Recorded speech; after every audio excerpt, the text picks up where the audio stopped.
Hello and welcome everyone back to Battlefield Middle-earth, to the Rise of the Witch King expansion, to another mod which I don't think any of you would have been expecting, the Battles of the Third Age mod, or better known as its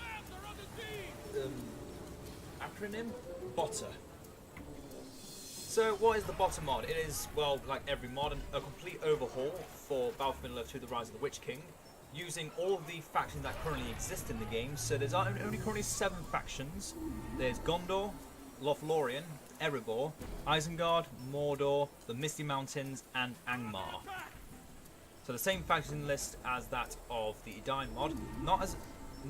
More factions than the Age of the Ring mod, but not as, I want to say lore appropriate because they are, but it's all focused around the factions of the Third Age, and that does include Angmar, because Angmar was around during the early years of the Third Age. For those that do not know, there was 3,000 years in the Third Age. That's a lot of years, and for a good portion of that time, Angmar did exist. So we're looking at the first faction in the list, which is always Gondor, because you can't have Lord of the Rings without Gondor, right? So Gondor. What's there much to say about them? Well, they are very diverse, as is every faction in the BOTTA mod, and in fact, I'm going to go over a few facts that is true of every faction of the BOTTA mod, and just in general. PowerPoints have now had a bit of a more diverse cut. It's not always 5, then 10, then 15, then 25. Some of them start as 4, some of them even start as 1, and you can go all the way up to 32. Your final power could be 22, 16, 14, 9, 12.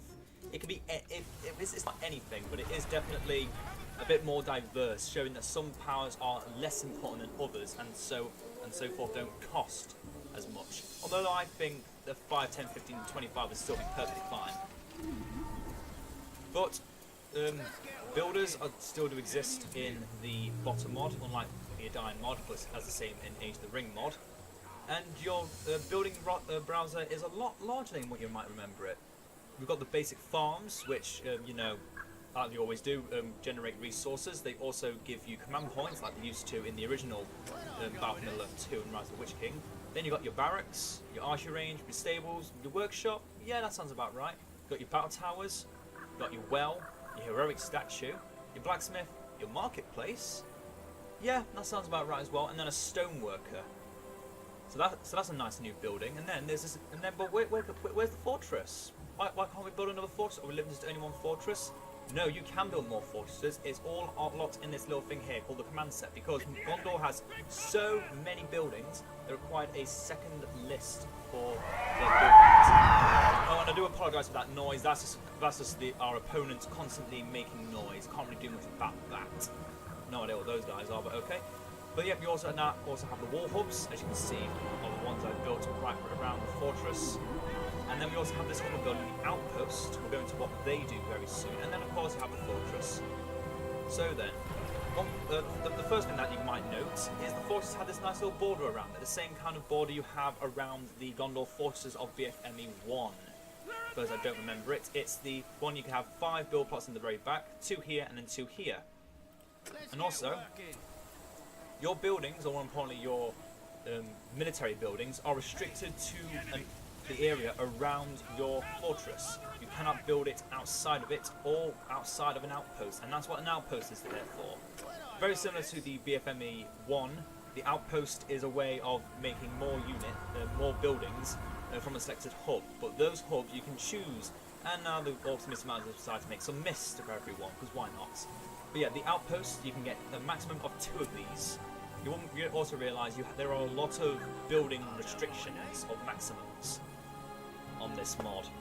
So you can make up to 2 outposts, which also have an aura around them, where if I wanted to build another barracks, I can build another barracks right here. Just build it there, and as long as it's in this aura. And the same with the wall hubs. The way you can place them is very limited again. Back to what it used to be in Rise of the Witch King, where you can just make your wall hubs literally anywhere. But of course, unlike the Edain mod, it's not unlimited in its potential. But of course, it does make some sense. It's very similar to the original fortress design, with the walls surrounding the actual what would you call it? The design, the floor. Yeah, we'll call it the floor. yeah, that noise is going to keep coming back again and again and again. And for those of you who haven't already noticed, I've been doing this for 60 minutes. 60 minutes of setup to get these builders out of here, otherwise it's going to be a mess. Let's get working. Oh yeah, you can also have this building can also make you more builders. You can garrison up to 1 unit in here, which is good if you want to use it as a defensive outpost instead of just or you want to use more of a battle tower than an outpost. You can also recruit your heroes from here. Although for those factions that do have the banners, which reduce the cost of heroes, it's still better to get it from the fortress. Yeah, you can get all your heroes from here. So if I was to let Pippin die, then have him walk into here and show you that. You can walk in and die. Simple as that. So anything else? Barracks are exactly the same. You can build up, you can purchase the upgrades as if there was no difference whatsoever. And we'll go into what those units are once we've talked through the rest of what the BOTTA mod has in store for us. So as I've said, wall hubs have been greatly called back. So have most military buildings, only allowing to be built within the main walls. Farms are still the same. Oh no, Peregrine died, like I wanted them to. But yeah, you can then recruit your heroes from the outposts as if it was your fortress. Oh, someone just yelled. Don't really care. Anything else? Oh yeah, farms. You can there's a certain amount of farms you can make now. It's actually very limited, so you can make 1, 2. I'm actually going to count now because I can't remember. You can make 1, 2, 3, 4, 5, 6, 7, 8, 9, 10. You can make only 10 farms at a time. No more, no less. Well, you can make less, but still. You can no longer make more than 10 farms. But the radius of their percentage of resources they can make has been greatly reduced, so you can make them all very quickly and all in your main base. You can very quickly defend them. Also, each one gives a reduction of some kind to either a building or a unit or an upgrade.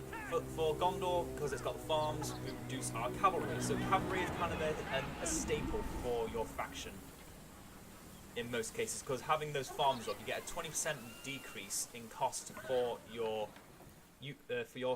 stable units, which is very, very good, as many would understand. Other than the powers getting a redo, there's a new thing here. This power, for Gondor, it's just called the Battle of Gondor, but every faction has a unique power like this in their list, which you will almost always want to get because it locks away half of your faction. Because if I didn't have this power, I would not be able to have the Houses of Healing, the Numenorian Stonewall, in which case that means I can't have the Ivory Tower, which is all locked behind the White Tree of Gondor, which again is locked behind the Battle of Gondor. And that means several heroes will not have certain powers, such as Boromir with his High Warden of Gondor and his For Gondor power. Aragorn will not have Annual Flame of the West. We will not have Denethor. Denethor gets created instantly after you purchase the power of Battle of Gondor. And he gets summoned automatically. As you can see here, he's free. He's not really a hero much, he's more of a support class character. Other than that, there isn't really much to say about what the BOTTA mod has. Other factions, other BFME 2 mods, or just the Rise of Witch King's expansion on its vanilla has. So yeah, every faction has a difference to them, and I'm going to get one of these before I forget them. Yeah, as I said, many factions have lots of different things that are locked behind other things which you first need to either purchase, which would be like for Dol Amroth, you need to get the Dol Amroth power, so you can make Imrahil and the Knights of Dol Amroth.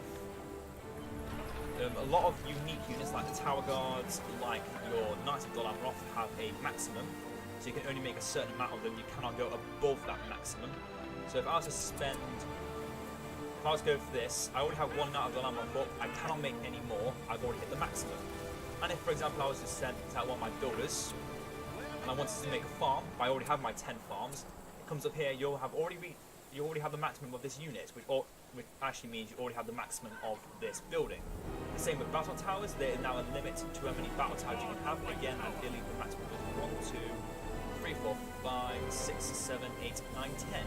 So you can only have 10 farms, 10 battle towers, There's also other unique buildings like the stonework. You can only have one of them. Again, it shows you can only have one, as it says you've already reached the maximum. You can only have 2 of the outposts. You can only have 1 fortress, it would seem. Because if I was to click here, it would just come up with this again, and the builder would deselect, and nothing would happen. Which I must admit is a very fun and unique ability. So if I was to destroy my fortress, which of course I can't, because it's gotten rid of a nice little tab for me. But for those of you that don't know, there is actually a way of doing it. Because obviously hotkeys do exist in the game. So if I want to destroy this farm, if this button didn't exist, all I had to do is press the delete key, and it would be kaput. It would go. It would no longer exist. It would fall away from this world and never return. Is a grim way to say it. Just realised. Oh yeah, and all factions have walls, but walls can no longer have trebuchets or arrow towers. So like that bullshit technique I used on that Gondor video for Age of the Ring, I cannot just make infinite walls, have lots of catapults, or trebuchets, or ballistas, or whatever you have. You can only have gates, postern gates, and the wall hooks. That is it. I think Lorien is the only exception. No, Lorien does have... you do have walls as well. Every faction has walls, not every faction has a postern gate though. Obviously the main factions like Gondor, the Dwarves have postern gates because they started with postern gates back from the original vanilla BFMA 2. So then, let's go over the buildings which we've already kind of gone over. Farms, reduces the cost of cavalry, generates resources based on available terrain increases, which of course the area has been greatly reduced to help with the fact you can only have 10 farms at once. And they also increase your command point limit by 50, and of course the maximum, for those that don't know, is 1,000. You cannot get more than that, unless there's a way to do it, which I don't think there is, so yeah, that's it, that's your limit. Once you hit 1,000, you hit your limit. Then you got your barracks. So the barracks, there's 3 different units you can train. In tier 1, you can get the Gondor soldiers and the Gondor spearmen. So yeah, obviously Gondor is not Gondor and Rohan, so it's not called men, it's just Gondor. So they only have, well they have, instead of the Rohan pikemen, they have Gondor spearmen. Which are again quite a nice unit if I can pick one out. Just 8 of them. Oh yeah, all units have been slightly reduced in numbers because their command points have been washed away. Where once that used to be 60 command points, it's now only 24 and 32. Oh, and every unit can get to level 10 again. That's no longer a restriction for the units. And then once you hit level 3 barracks, you have the White Tree of Gondor. You can then make the Tower Guard, which are your elite pikemen. They're weak against heroes, but strong against everything else. And you can only have a maximum of 5 of these. So you can pay only up to 450 to get all 5 units, and that would only be 150 of your 1,000 command points. Where before they would be about 90 command points, and they would take up about half of your current total.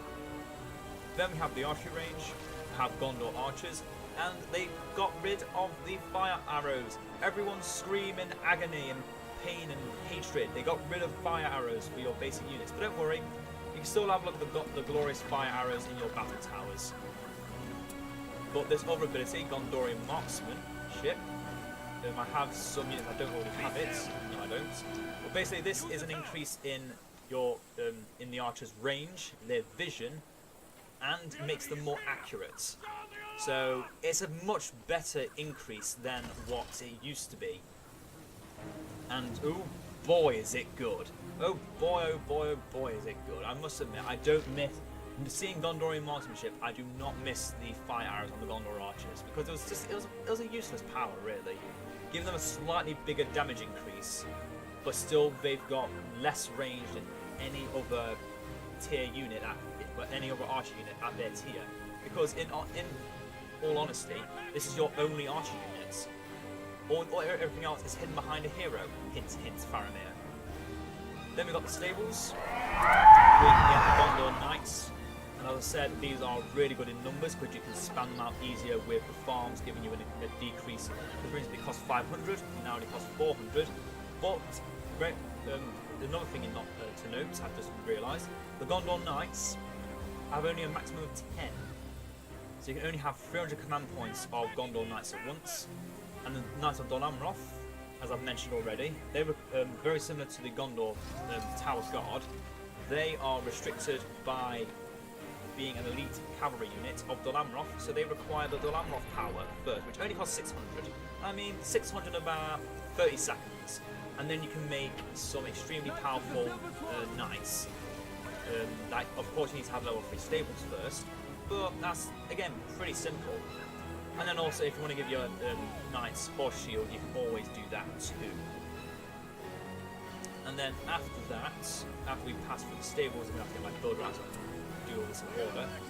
We then have the workshop, siege works, whatever you want to call it. Again, they got rid of fire ammunition for trebuchets because really, fire arrows was never a thing of Gondor. Using fire arrows, yeah, you could use it in the towers because you can't really think of anything better, but I must admit, Gondor trebuchets were never really meant to have that kind of power, in my opinion. So instead, they gave them a nice little thing called Gondor machinery, which gives them a wee bit of armor and additional speed. So they're a little bit faster, which was always a weakness of the trebuchet, because they would always get chased down, they'd always be singled out, and it'd always be slow compared to the rest of your army. This gives them a little bit more speed, so they can actually catch up to their target in record speed compared to other siege equipment. This also requires a level 2 workshop first and costs 1200, so use sparingly. But no, it is a passive ability, so you don't have to purchase it like the fire stones before then. Next up are the battle towers, as I've already mentioned. You can get 10 of these. Each of them can house up to 2 units. I believe this is the same for every faction. If I look at the... yep, you can have 2 units in here. For some reason they decided to put their builder in their battle tower. No idea why, but hey, can't blame a medium AI because it's a medium AI. And of course you can purchase the fire arrow upgrade, the only place where fire arrows still exist in Gondor. God, this mist is annoying. Thank God it doesn't break the game like it used to all those years ago. Then we get the well. Pretty standard and obvious what it does. As long as allies are near it when they're not under attack, they will heal. And that's the same for every well of every rendition of BFME, except for it does not give a reduction in infantry like it's the other mods like the Asian Ring and the Edine mod. It's just a well, because you can make any number of them, if I'm not mistaken. I'm not sure about that. That might be something I have to test in the future. Then we have the heroic statues. Again, very similar. Oh, another thing to note. I just noticed. I forgot to mention about the battle towers. They also have a range limit as well, but that limit is increased with the outposts. It's a much larger range compared to the towers, the wall hubs or the other buildings. But yeah, it just means you can use them as an actual perimeter defense. The walls were never meant to be used as a perimeter defense like the towers are. The walls are meant to be used as a sure way of protection against the threats. Unless it's goblins or siege equipment, just low tier threats. Towers were meant to be able to defeat almost anything, and given archers makes them even stronger. Especially archers that have really good range. Next we have the blacksmith. In some factions, this blacksmith, or the treasure trove, siege works, whatever it's called, the Dark Iron Forge, for example, is actually limited to a maximum. And that's because if you can't have a little aura around it, which is another thing I want to mention, all upgrades, all upgrades like forge blades and heavy armor that come from the blacksmith, can only be purchased while you are around this aura. If you are not currently inside this aura and you want to get forge blades or heavy armor, you cannot get forge blades or heavy armor. In fact, I'll give you an example because I know this unit does not have heavy armor. So as you can see, I have heavy armor purchased, so it says that you already have this purchased, but this has not been purchased here and I cannot get it. But if I move over to the blacksmith, where the aura is more obvious.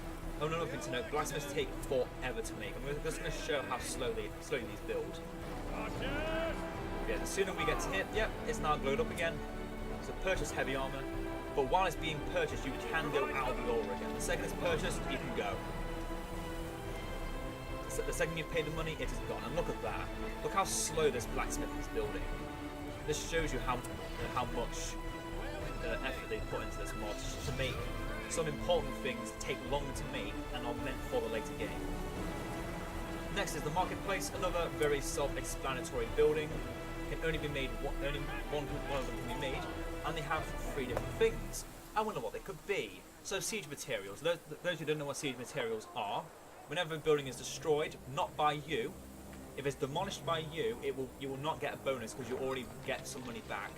If a building is destroyed by your opponent's hands, you will get money back. So it's basically an investment. You've already paid money in, and with the siege materials, you're getting money back. Next we have the Grand Harvest. It's not very obvious on these farms, but it was for a time. It gives a plus 15% increase to all farms. So plus 15% increase on 10 farms. That's altogether that's an additional 115% increase in resources per second from all your farms. That's a really big deal. And then the iron ore, which originally for most mods like the Adine mod and the original BFME 1 used to be an increase in the blacksmith income. We've seen that blacksmiths don't actually give you any money anymore, or they don't think they do, but if they do it's very small and not important. But it actually does, like it does in the original BFME 2, it reduces the cost of upgrades. So, for example, the heavy armor upgrade originally doesn't cost 240, it costs 300. But that cost is reduced. But this is only for forge blades and heavy armor. It does not reduce the cost of banner carriers or Gondor marksmanship or the Gondor knight horse shields. So like I said, only forge blades and heavy armor are restricted by the blacksmith. Your banner carriers for Gondor or any faction, the horse shields of Gondor, and the marksmanship of Gondor is not limited by having, you don't have to be near the building to get the upgrade. You can just get it anywhere, which I do find quite unique and quite unsettling at times, because it is a thing you always have to remember. Other than that, we then come down to the stoneworker. You can only get one of these. Once you've built it, increase your command points by 100. I doubt by that point you'll ever need any more command points. And reduce the cost of battle towers and walls by 20%. So a battle tower that normally costs 500 only costs 400. And a wall hub that normally costs 200 only costs 160. I think that's a pretty good deal. And then there's 2 more upgrades you can get. Originally it was like battle towers deal more damage, you get better walls.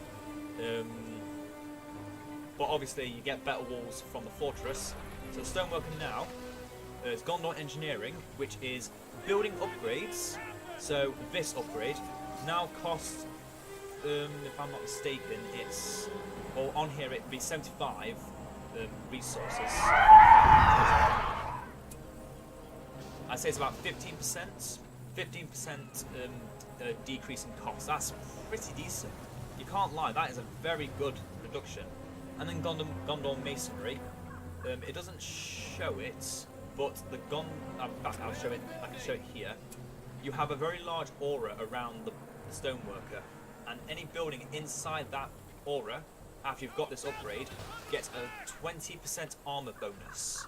So very similar to the armor bonus that the stoneworkers of the Age of Ring mod give, but it's slightly enhanced because of its range. But instead of only being able to make 5, you can only make 1. So it is very important to build this in a very centralized location, protecting buildings that are often getting attacked by your opponents. Where are we building? And then back over to command set 2, wall hubs. As you can see, you can only build them in these areas, but once you do, you can then build the walls outside of them, and as long as you have your outposts close enough to actually connecting them, you can do this. All matter of fun things can happen. But of course, like the original walls, you cannot build them over other buildings. That will be displayed as a yellow and red aura. You cannot display it over an area which doesn't have the selected area, because that will be selected in blue. and it cannot overlap another wall because that also will be selected in green or anything else. So it's quite obvious where you cannot build. You can only build as long as the whole line is a clear cut colour and not flashing at you in any other colour. If it's red, you're doing something wrong. You need to have a look at what you can do to sort it. And then obviously once you build the walls, you can build more wall hubs, you could build a gate, or you could build a postern gate. Then of course you've got your outposts, as I've already mentioned. You can get only 2 of these increase your command point limits, and you can house a unit, and you can get builders, and you can train your heroes from there. And of course you have the fortress, which we're now going to go over. So, the fortress, you can get your builder. The fortress operates before the Battle of Gondor. You have the banners, which, for those of you that don't know what it does, it gives a leadership buff around it, and it makes heroes cost less, and takes less time for them to be recruited again. Then the boiling oil, for those that don't know what it does this.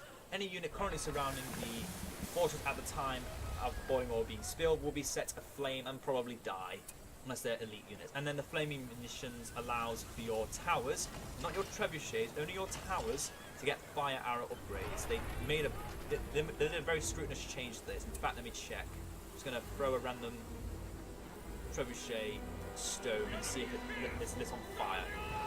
It is not lit on fire. Yep. Gondor firestones on trebuchets no longer exist, only on battle towers. And then of course you can get the dormitory, which gives a bonus to something. Like, I think it just allows you to house a lot of units and they heal while inside the dormitory. That's it. Then you've got the House of Healing. Once you've got the white tree, and let's go with the white tree first. So what it does is, heroes near the white tree gain recharge time, nearby units gain increased armor and damage, and buildings produce units 10% faster. And it's a passive for as long as you have the fortress. You can destroy the white tree.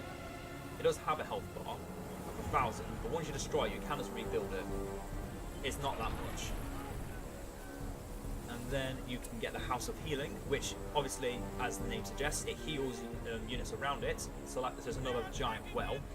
But it also allows you to retrain your heroes cheaper. So if they die, you can bring them back cheaper. And they come back a lot faster. It's very similar to how Pippin came back almost instantaneously. Then the Numenor stonework, if you can't guess what it does, it's pretty self-explanatory by what is shown around us right now. It costs a little bit more than what it used to, because the stonework upgrades have been given a massive overhaul. They're meant to be a lot more effective. Because you think, compared to the Gondorian stone, the original Numenorian stone would be like, I don't know, 20 times better. So they've kind of put that in and given the armor and health of things like walls and the wall hubs and the fortress, given it a massive buff, and I'm so happy they did because they so deserved it.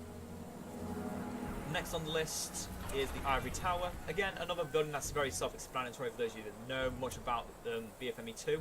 It gives an increase in range. So originally we could see about, well, if this was a fortress, we could see about up to here. But with the Ivory Tower, we can see all the way over to here. And that's a massive range increase. And if you ever need to find out where the ring is, you can see the entire map. And you can see, yeah, I can see that's about to glitch the game. Or break the game if you're not careful. And I wanted to show off what the ring does, but the enemy unfortunately found the ring before me. But I will show what, well, basically the ring form mechanic has been redone. Some factions, I'm fair to say all the good factions, no longer get a ring hero, but a ring power, where they get a selection of 5 unique heroes, if I'm not mistaken. I could be wrong on Gondor's front, but I know that Lothlorien and Erebor do get that power. I'm fairly certain it'll be the same with Gondor. The evil factions, I'm fairly certain, get the ring hero still. Mordor obviously gets Sauron. I mean, who wouldn't? Isengard, I'm sure, also gets Sauron because they can make Saruman beforehand, and he is very important before, and he's more important than being a ring hero. I'm trying to think. The Misty Mountains, well, I know Angmar also gets Sauron, but I think the Misty Mountains is I think also gets Sauron. I think it would make sense if they still get Sauron. I think they should get something else, and I'm sure most of you know what I'm talking about. I think they should get Smaug. I think they should have Smaug instead of Sauron, but I think they still get Sauron because I think Smaug's an actual summon power. It's a bit uncertain. Ugh, breathe. Okay, what next? Oh yeah, the Dol Amroth power allows you to get Imric on the Knights of Dol Amroth. Again, only costs 600 and is very fast. So now we finally come to the heroes. Let's start with our weakest hero, Peregrine Took. So he starts with a passive ability. When Frodo, Sam, Merry and Pippin are close to each other, they gain double damage, armor, speed and gain experience double fast. That's kind of just like a... it's not much of a actual thing you can use because you can't make any of the other hobbits as Gondor. It's just more of a thing that says, yes, it's here. Unless when you get the ring, you can actually summon the other 3 hobbits. That is something I am unsure about, but someone please tell me if they know that is true. I'll probably test it out in about 5 minutes after this, but I'm really tempted to find out if you actually get the other 3 hobbits with the ring hero. Then you can throw stones, as every hobbit can. You can use an elven cloak. Then Pippin uses second breakfast. Allies, when he gets to level 3, he heals allies, and allies gain 50% damage and have faster auto heal for 1 minute. So if I was to have a damaged unit for whatever reason, I could then. So let's just quickly throw a trebuchet bolt, a trebuchet stone at these Gondor spearmen. Oh, okay. So I guess I can't hurt my own units anymore. But if they were hurt, they would heal, and then it would get auto healing while out of combat as well. So it's a nice little well effect for those of you that don't have a well. But it has got a small aura, so you can use it when you want to. Then you've got Trollbane, delivers severe damage to trolls. Left click and then left click on enemy troll. So very similar to the dagger of the Noldor, Edain. This is more focused upon entirely only focusing entirely upon trolls, because obviously it was Pippin's main moment in a fight, other than in Minas Tirith, was when he was stabbing the back of a troll with Merry. So they kind of show that here with a dagger going straight into the back of the troll. And then when he reaches level 8, he becomes the guard of the Citadel, although unfortunately doesn't get the armor with it. But he gains increased armor and damage. So at level 10, he has 615 health, not really much. Has 240 melee damage, slightly better than the average trebuchet strike. But at range attack, 420. He's got a pretty deadly throw on him. He's not to be underestimated. Next on the list of heroes is Baragon. Unfortunately, unlike most other mods that have Baragon, he does not have unique quotes. He just has the same quotes as Boromir.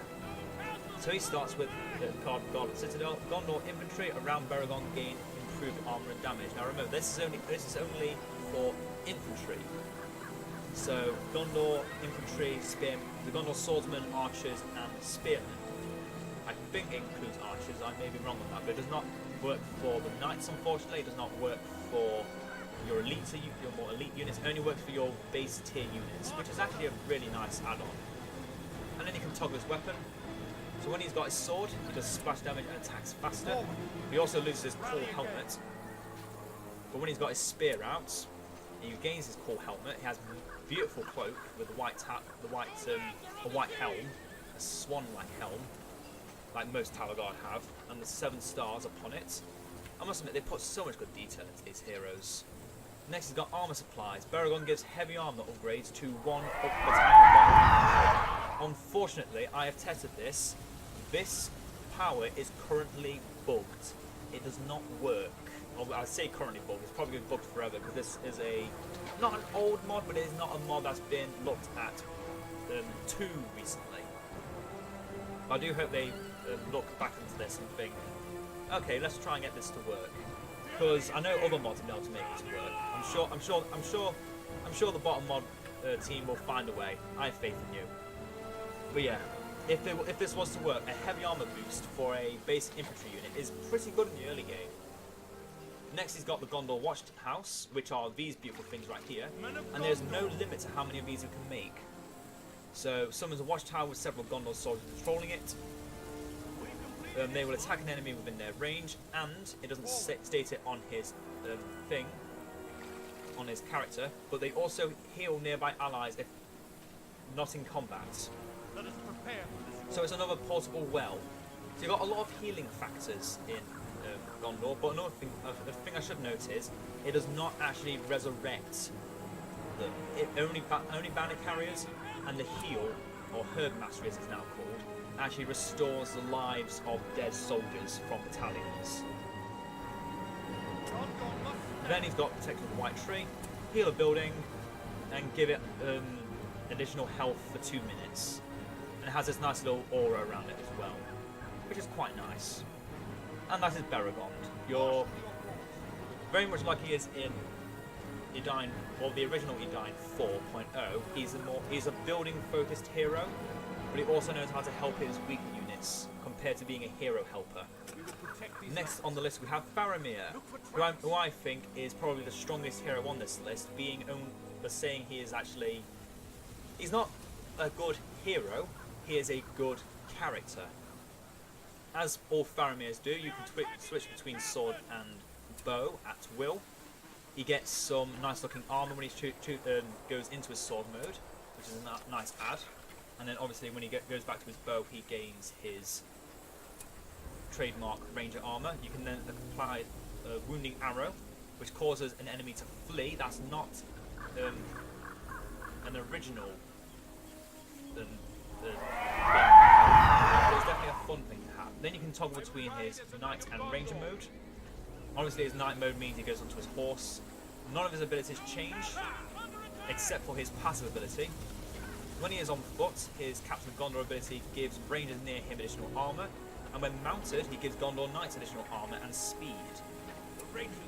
Then he has his trademark Captain of Gondor, gives Targaryen's experience, and then you may be thinking, but where, it's deep in your mind, but where are the rangers? You showed us the archery range. There's no Gondor rangers, and there's no outposts like there are in. There's no settlements like in Edain where you can get a ranger tent. Well, that's a good thing. Rangers are now completely locked behind Faramir. You want rangers? You have to first get Faramir. Because at level 10, he can make the ranger camp. Summons a ranger camp on the map. Ranger camp can recruit Madril and Ithilien rangers. Camp is always stealth and can be garrisoned. And left click on left click and then left click on location. So I've already got another Ithilien camp here with 2 Dunedain rangers locked within. And as I mentioned, you can garrison up to 2 troops. And if you want to, you could pay 500 to double the resources it produces, and then can heal garrisoned units. So another healing effect. I feel like this faction has a lot of healing factors. I mean, Pippin has a healing factor, Beregond has a healing factor on both units and buildings, Faramir has a healing factor in his ranger camp. Yeah, I think it's going to keep getting better and better. But before we get to the rest of the heroes, let's go to Madril. He comes out at level 5, he's not really that special, he's just like very much like Faramir.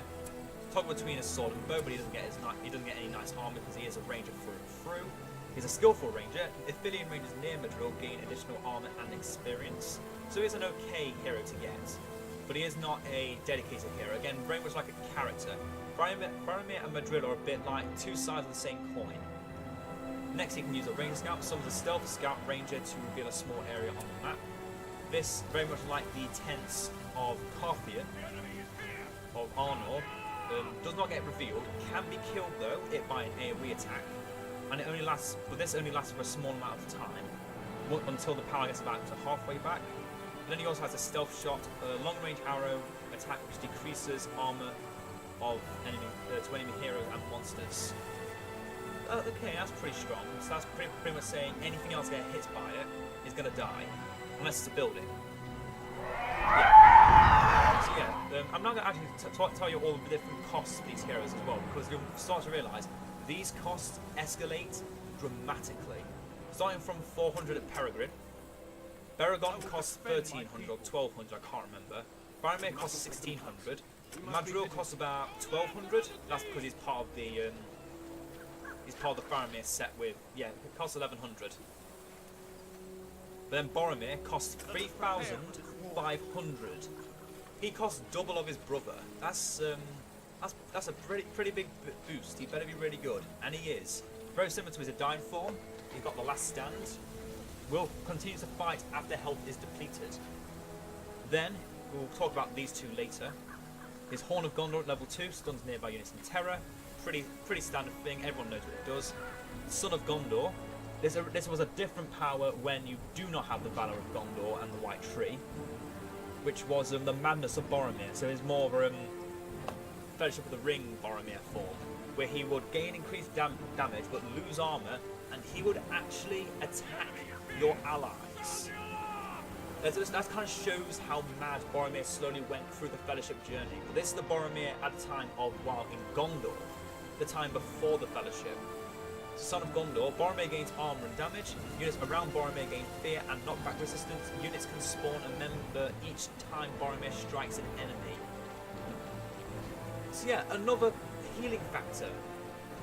Then he has Captain of Gondor, give the target units experience, and then he can use for Gondor. Boromir summons several battalions of units of Gondor to fight for him. Obviously, can't be shocked because we have 4 command points, but it's very similar to the for Gondor of Edain. And then obviously, I forgot to mention this: the High Warden of Gondor again requires the Battle of Gondor, and then the White Tree. Gondor units near Boromir gain increased armor and total fear resistance. He don't give a shit. He just wipes the floor with everyone. Then we're gonna skip Aragorn quickly to go to Imrahil. If I know, before Imrahil, I feel like we need to go over Denethor first. So once you get the Battle of Gondor, like I mentioned already, you will instantly start making Denethor. And what is Denethor? He starts out with his powers to do it with Gondor. Heroes around Denethor gain increased damage but lose experience. Bandit carriers and builders gain great amounts of armor in large radius, making them highly resistant to attacks. So he's actually making the bandit carriers of units, which are normally pointless, they're just a nice little aesthetic feel, actually makes them good. He actually makes them decent. That's a big thing.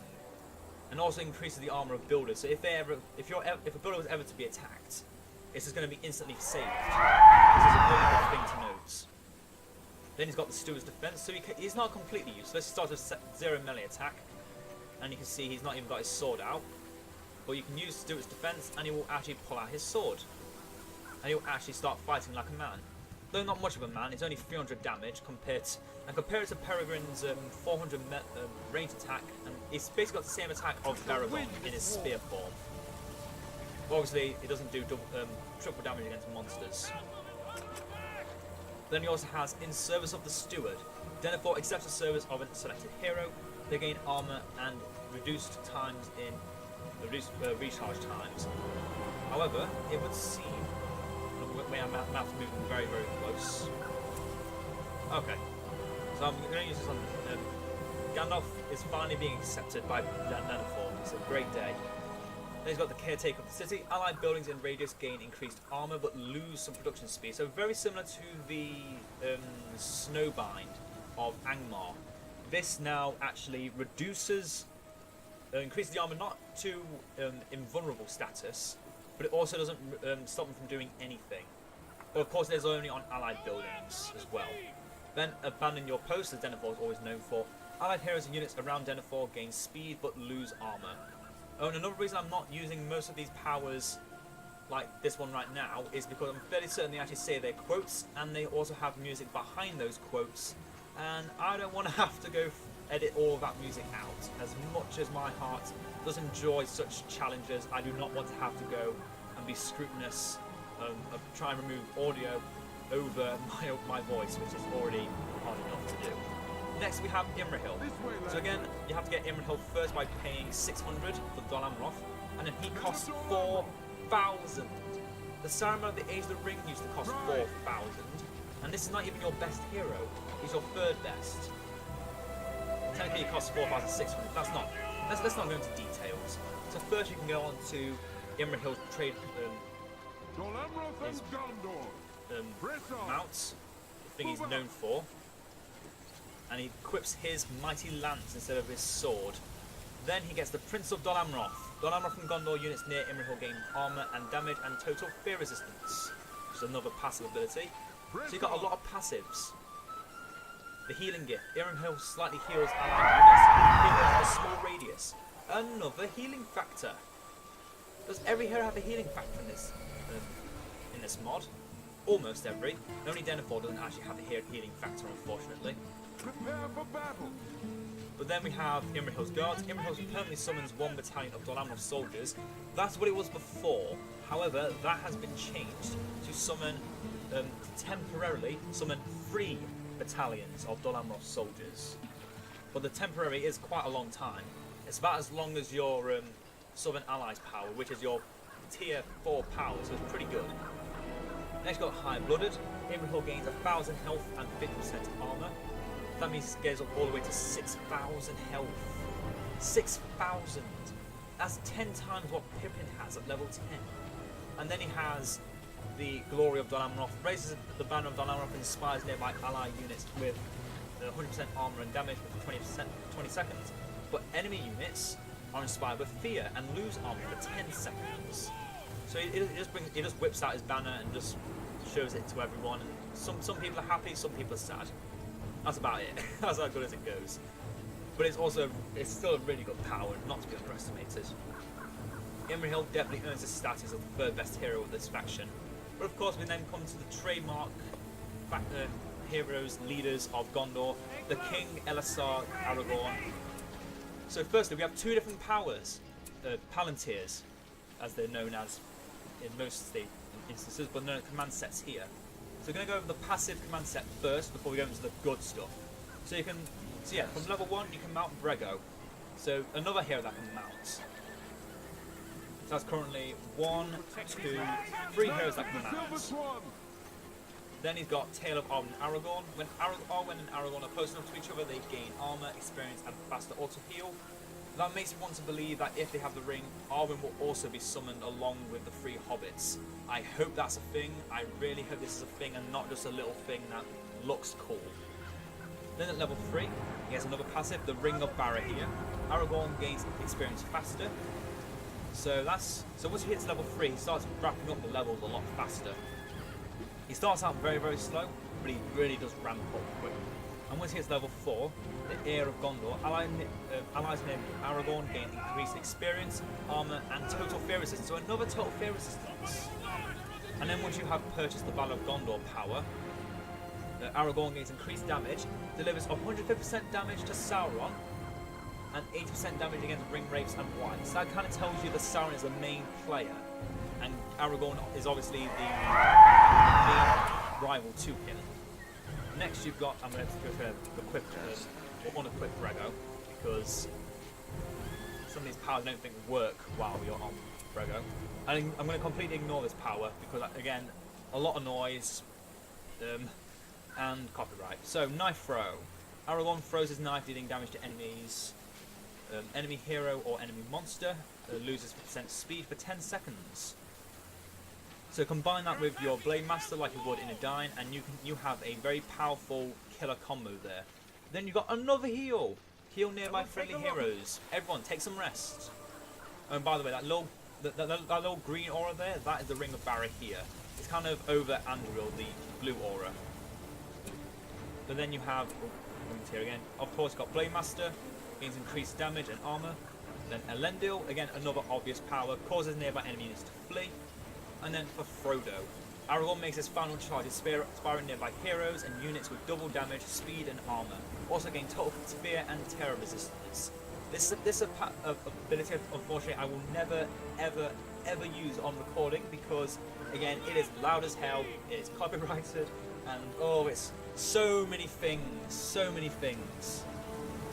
But yeah, Aragorn becomes not a almost instant hero killer like he used to, or an instant killer of everything like he used to be with the Oathbreakers.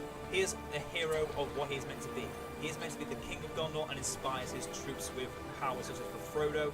He leads the line and does lots of single target damage with his Blade Master and Knife Throw combo, and also knows just how to kill and keep everyone away from him with his Elendil power, and also heals everyone with Athelas. That's always good. And Aragorn costs about 5,600. We're getting to very, very top tier. Not many heroes in other games cost this much. But then there's Gandalf, who costs 8,000 resources. And that's close to a ring hero cost from the original BFME 2. So, we start off with being able to mount and dismount. On a second command set, we're going to start like we did before. So we can mount and dismount on Shadowfax. Of course, that red aura is Naya, the Ring of Fire, gains increased power recharge time and spell damage at level 4. It also starts off with Beam of Flamnir. Allies near Gandalf gain increased experience and armor. At level 4, he gets the power of Glamdring. Gandalf deals bonus damage to monsters, or double damage. It doesn't actually say a percentage, so all your damage, it doesn't actually say your melee damage does more damage, it's all your damage does more damage. And then we also got the Battle of Gondor. Oh no, this is another new thing. Gandalf becomes the head of the Istari Order, who gains 2,000 health and minus 10% recharge time. So total that's a minus 20% recharge time. Build up with Denethors, that's an additional 10%. So minus 30% on your recharge times for Wizard Blast. We all know it, we all love it. It's been made slightly better, got a little bit of AoE around him, and then a conal attack. Lightning Sword at level 3 is now an AoE against units, so it doesn't just kill one guy off over and over and over again. It actually kills like 5 guys over and over and over again if it's not focusing on building. Then we've got the spell release. Gandalf releases the mind of an allied hero, gains massive magical resistance, and heals faster for 2 minutes. Another healing factor. Jesus, they did not give much thought into how much healing they give this faction. Well, they have a lot of it. And he also even says, "I release you from his spell." I mean, how can you get better than that? Then we've got the caveat of Istari Lights, a nice beam which I think now like the map of Sauron's Eye of Sauron ability, or Red Eye, whatever it's called, now also does damage in a line. You pick your target, and everything in between you and that target gets dealt damage as well. And then we all know it, we all love it, Word of Power, sends out a shotgun that kills surrounding enemies. Does 0 damage to buildings now, well, no, close to 0 depending on what buildings, but almost always kills everything else in your path. Men of Gondor. So while we're going to talk the powers next, we're just going to slowly kill our opponent because, let's face it, who doesn't want to see a Misty Mountains get defeated by us? So, the first 3 powers, we have the Herd Mastery, heals wounded units.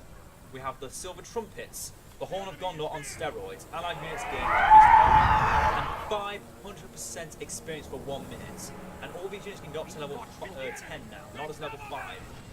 Look at that, you can get up to level 10. Then you got your Rebuild, heals nearby structures, as you always do. Then the Battle of Gondor, as I mentioned, Aragorn gains armor and gains his Anduril power. Boromir gains armor and his leadership power. Boromir gains armor and mounts his horse. That is no longer a thing, it just gains armor, you can mount his horse before that. Gondor units gain increased experience and health as well. So yeah, your main passive power at tier 2 is always so important, you always have to go for it, but always costs about 12, 13 command points. It's expensive. And in fact, before we break the game, let's just get the Army of the Dead and show them off as well. Yeah, the King of the Dead is back. Here is Death Charge. The Dead King charges at his enemies and gains damage and speed. Very well said. Very well said. Beyond the Dead start moving forward and does best.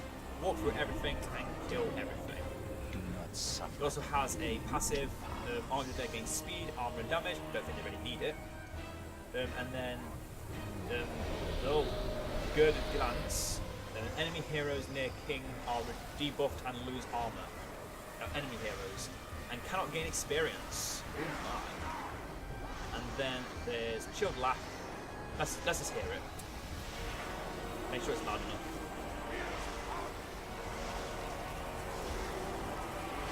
He's gonna do it. Is he gonna do it? He's gonna laugh. Oh, that's not how I thought it'd be. I'm so sorry for everyone that heard that. That was so loud. That was so loud. It almost ruptured my eardrums. I turned up the volume up thinking about how loud it was going to be. I do sorely apologise, everyone. I probably deafened all of you. Right through them. So other powers do we have? TF. Well, let's get every power now. So at tier 4, we, as I said, we got the Valor of Gondor. We then get at arms. Let's move away from here so there's not so much lag. Gondor infantry trains double speed for 1 minute, so we can make Gondor archers and our swordsmen, spearmen, and I'm sure it in the back. No, only soldiers, spearmen, and archers. So that's what it means by Gondor infantry. The 3 basic tier units that are on foot that you start off with. Then you get your generic lone tower, which can now be garrisoned. Yes, they finally did it. You can now garrison a lone tower. Denethor is about to die. He just died. Oh well. He will not be missed. Let's use word of power before it becomes obsolete. Let's use such a strong power.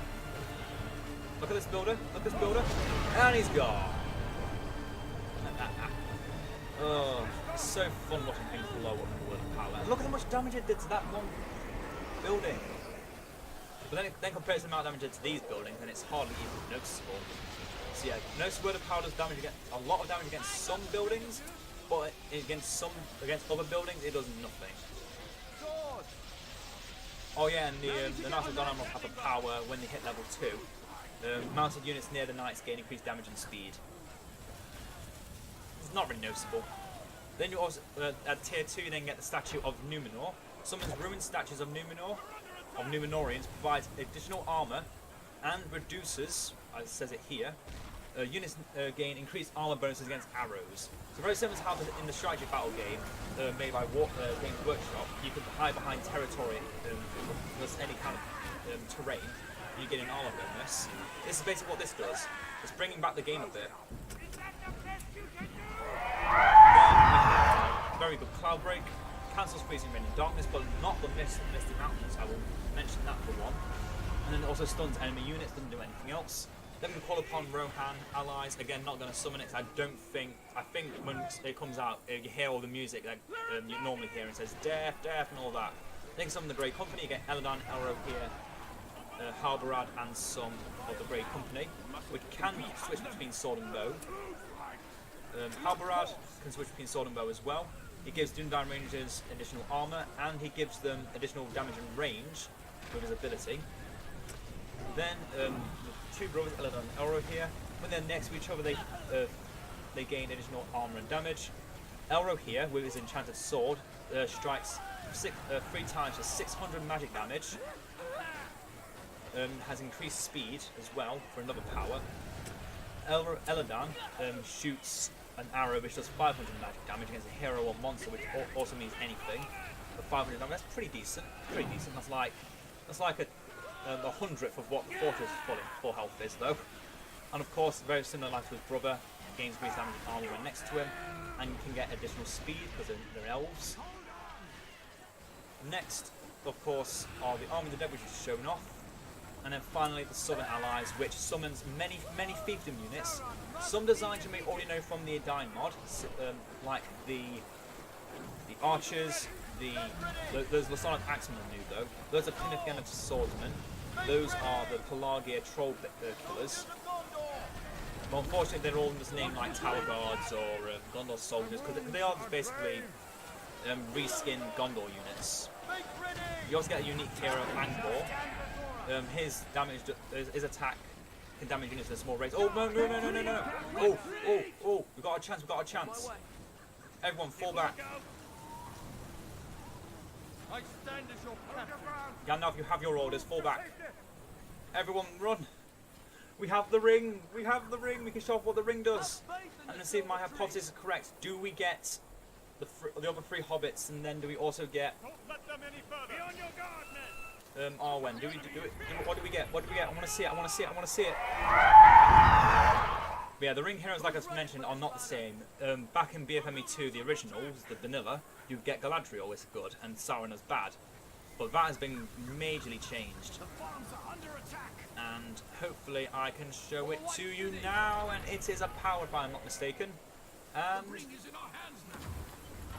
Yes, the White Council. Summon 5 members of the White Council, the most wise and powerful lords of elves and wizards in Middle-earth. So there's always the White Council as the good factions. So as men, we get to make Saruman, Radagast, Galadriel, Elrond, and Círdan. Obviously, other members of the White Council would include, obviously, Gandalf, as you can see.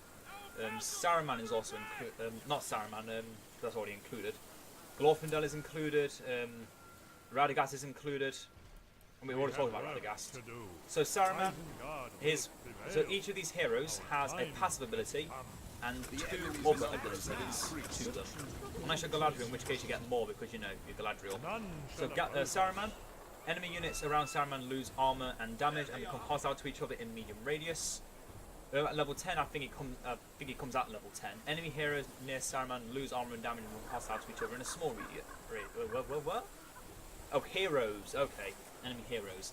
So practically he's just a constant debuffer of units and heroes and a hostility effect as well. But he's also got his Wizard Blast and a Fireball for good effects. Then we've got Elrond with Velia, which is the blue aura around him.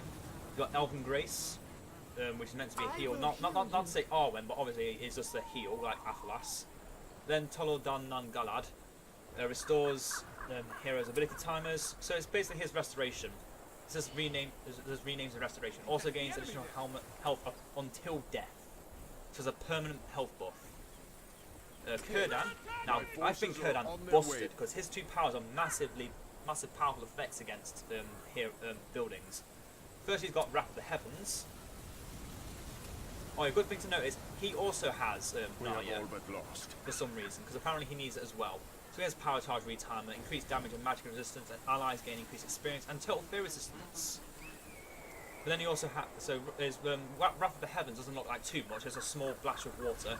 But this, you make a goddamn boat.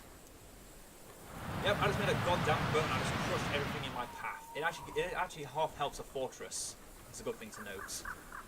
Then we've got Radagast, who has a Wizard Blast named Nature Blast and reduces their armor by 20%, so it's not as good as the other Wizard Blast, but still noticeable. Refreshing Vapors, another healing effect, and you can see it's just blowing into that pipe they uses on that hedgehog once. You notice smoke blowing everywhere. And then Iwendil's Ascendant. Radagast creates a whirlwind of birds and leaves around him, which knocks back enemies. Allied heroes and units affected by the wind get increased armor. Enemy heroes and units affected by the wind lose armor and damage for 20 seconds. I don't think this actually does damage, it just... oh no, it does knock back enemies, but I don't think it damages them. Then quickly there's Galadriel, we've got Nenya, which you can see her lovely aura. There's a nice little white aura around last Nenya. Heroes gain armor, recharge time, units gain armor, structures gain armor. Glance at the White Lady. She just shouts and... all units are scared for a short duration and lose damage for 15 seconds. A White Blast, which is a Wizard Blast on steroids, I'm fairly certain. Because at level 5 she can get it when you're playing as Lothlorien. And then level 8, well, in Lothlorien, Galadriel stuns enemies with the light of Erendil, blasts enemies back with magic force. Enemy heroes units are stunned for 5 seconds. But you actually have to select something, so I can't show it off, unfortunately. Oh, and for some reason, Radagast comes with a Thrush. But yeah, these guys don't last for too long. But the thing is, this is a power, not an actual summon, like the Ring Hero was before. So once this power is back, you can summon all 5 of them once again. And if they were to die again, you just keep bringing them back. So in a way, it's better than having a Ring Hero like Sauron. But at the same time, it's also worse because because you have to always put them near the fortress, and they have a very short timer. They're not a persistent effect, but they are a temporary OP effect which could destroy an entire fortress. But anyway, this took another hour, 126 minutes, 127 minutes to complete this video. Good gravy, this took longer than I thought it would. What is that when it's at home? Hello there, special outpost of, I think that's an outpost of Gondor. So yeah, this is the first of 8 factions to show off, and yes, I did not stutter, there are actually 8 factions altogether. The Misty Mountains is actually split into 2, Goblin Town and Gundabad, and we'll be showing off all of them obviously in due time. Obviously this was the first one, Gondor, next will be Lothlorien, then Erebor, then Isengard, then Mordor, then the Misty Mountains. Probably start with Gundabad, then Goblin Town, or I don't know, one of the 2.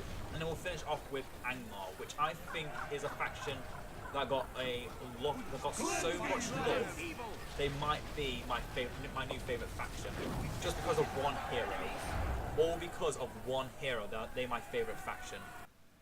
But we'll all see that in the future. So I hope you did all enjoy. Yep, this took me an hour and 45 minutes to complete. I am not proud of that, but hey, that's just life. So, until next time, make sure you leave a like so I can see if you enjoyed this. Leave a comment if you want to, if you have any tips or tricks for the Age of the Ring, Edine mod, BOTTA mod, anything.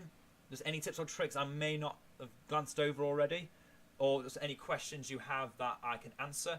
And don't forget to subscribe so you can keep up in touch with my content and you can see when new content is being released. But until next time, ta-ta for now.